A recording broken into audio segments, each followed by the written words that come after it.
Part 40. My attorney says, I would like to take a minute to discuss this with my client in regards to her mental health and the questions that you're asking. She's like, oh, you can't talk to her the same way I couldn't talk to my client when we took the break. And she's like, ma'am.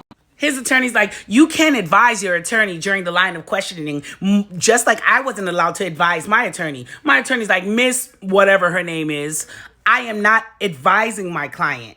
She's like, if there's an issue as to whether or not the client is going to assert a privilege, I, as her attorney, have the right to speak to her about that. She's like, I'm not discussing any questions that you're asking. I am discussing whether or not she should be invoking her privilege.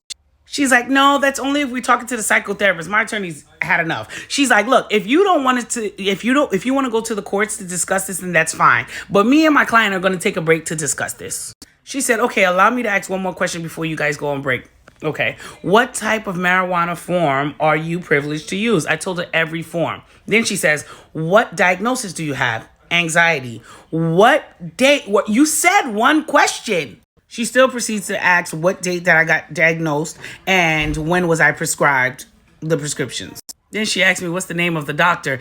Ma'am, you are trying to go around my privilege. The attorney has already told you not to ask me these questions and ask for a 5-minute break.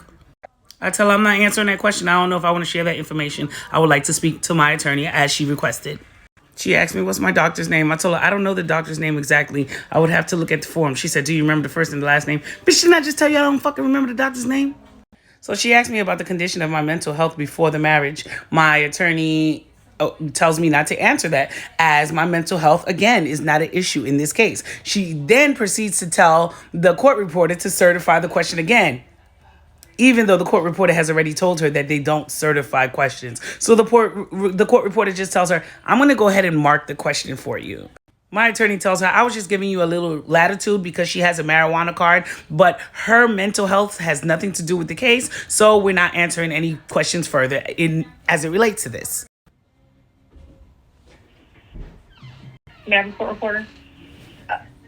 We don't really certify. I can, you'll have to ask it after you can ask me to mark it, and then on the index page, I'll indicate which questions you individually ask to be certified or to be marked. I have 2 that I've asked you to mark so far. That's correct. Is that what you're referring to? Okay. That's right, but I just indicate each one as we go along. Even the court reporter don't know what she's talking about. What the fuck are you talking about, bitch? She keeps trying to evade my privacy by asking the same questions over and over in different ways. When my attorney starts objecting, she starts saying, you know good and well these objections are not proper.